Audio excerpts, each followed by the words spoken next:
তো ইন্দ্র মানে কি করতেন, ভয় পেয়ে গেল, শক্তি নাই, তারপর প্রার্থনা করল। অনেক স্তূপ আছে। ব্রহ্মকীতম ব্রহ্মায় করেছিলেন। চিন্তামণি প্রকর সৎমসু লক্ষা বিতেষু সুরভি রভি পালন্তম গোবিন্দ আদি পুরুষম তোমাহু ভজামি। হে গোবিন্দ, তুমি আদি পুরুষ। ব্রহ্মা ভাবছে আমি আদি পুরুষ, আমি তো বিধাতা, আমি সৃষ্টি করেছি। হ্যাঁ, ব্রহ্মা সৃষ্টি করেছেন, বলে আমি ভগবান। কিন্তু যখন দেখলো না আরেকজন আছে মালিক, তখনই বলছে গোবিন্দ আদি পুরুষম, গোবিন্দই আদি পুরুষ। তমহং ভজামি, তোমাকে আমি প্রণাম জানাই, তোমারই ভজন করুন। হে গোবিন্দ, তুমি আদি পুরুষ, তুমি বিশ্ব ব্রহ্মাণ্ডের মালিক, তোমাকে আমি প্রণাম করি। এই জন্য যত ধরনের বিপদ হয়, বিপদ আসলেও ভগবান ভজন ছাড়তে হয় না। দ্রৌপদী বিপদ আসছে, কি বিপদ? সবার মধ্যে দ্রৌপদীর বস্ত্রহরণ চলছে। যখন বস্ত্রহরণ চলছে, তিনি এক হাত দিয়ে কাপড় ধরছেন, আরেক হাত দিয়ে তার স্বামী যুধিষ্ঠির রয়েছে, ভীম রয়েছে, নকুল রয়েছে, অর্জুন রয়েছে। হ্যাঁ, এদের কাছে মানে দেখতে আসেন, মানে এরা রক্ষা করবে। ভীম কিন্তু গদা নিয়ে উঠতেছেন না, এরা অত্যাচার সহ্য করতেন না, যুধিষ্ঠির বাজাচ্ছেন। ভাই দাঁড়া, ধর্ম তো একটা আছে। হ্যাঁ, আমরা যেহেতু পাশা খেলায় হেরে গেছি, এখন আমরা যদি যুদ্ধ করে অধর্ম হয়ে যাবে ওই বাজার।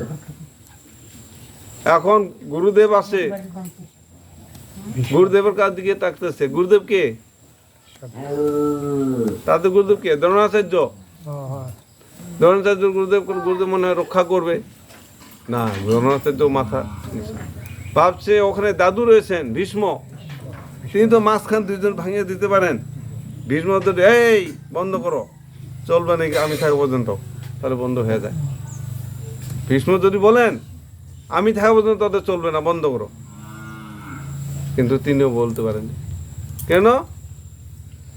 ওই দুর্জন এমন চাল খেলেছেন, সবাই যখন গান দেখতে যান, হ্যাঁ, ওই জন্য সবাই যুদ্ধে করে অংশগ্রহণ করার জন্য আসছেন। এই যে যুদ্ধে অংশগ্রহণ করার জন্য আসছেন, ওই দুর্যোধন রাজখানে ওই অতিথিশালা বানিয়ে দিয়েছেন, তাদের খাওয়া দাওয়া রঙ্গ করা এগুলি করে দিয়েছেন। ওরা ভাবছে তো পঞ্চপাণ্ডবের দিকেই আসছে, কিন্তু এটা যে দুর্যোধনের বুঝতে পারে নাই। আর দুর্যোধন যখন দেখা করতে আসেন যোদ্ধারা কে কেমন আছে, এই তখনই তো এদের ভ্রম হয়ে গেল, আমরা তো দুর্যোধন নুন খেয়েছি। দুর্যোধন নুন খেলো, হ্যাঁ, এখন তার বিরুদ্ধে আচরণ করতে পারবে না। আমি এই বাড়িতে খেয়ে দে, এই বাড়িতে আর বিরুদ্ধে আচরণ করতে পারবো, তাহলে তো কি হবে, অধর্ম হবে। দুর্যোধন খাইলো। এই জন্য এরা কিন্তু ওই দ্রৌপদী যখন তাদের কাছে চাচ্ছে বাঁচাবাচি, কিছু বলতে পারছে না। এই জন্য আছে ধর্ম নাই বিনাশ, ধর্ম তো আছে। হ্যাঁ, দুর্যোধন তখন একজন রাজপুরুষ যদি কাপড় খুলে আর একজন মহিলা মা কি পারে রক্ষা করতে এক হাত দিয়ে? হ্যাঁ, পারে না।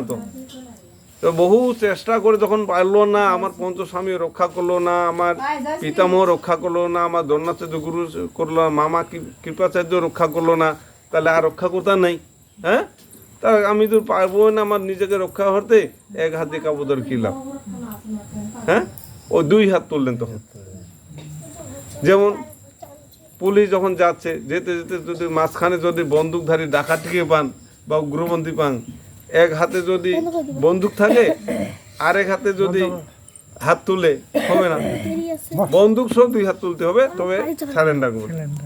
ওই দ্রৌপদী যখন দুই হাত তুলছেন তখন সারেন্ডার, আর যখন এক হাত ধরে এইভাবে বক্ষ রক্ষা করে আরেকটি হাতে ভগবানকে ডাকছেন, তখন ভগবান না না তোমার এটা শরণাগত হয় নাই, নিজের উপরে ভরসা রাখছে খানিক, তোমার এটা শরণাগত হয় নাই, এটা হবে না।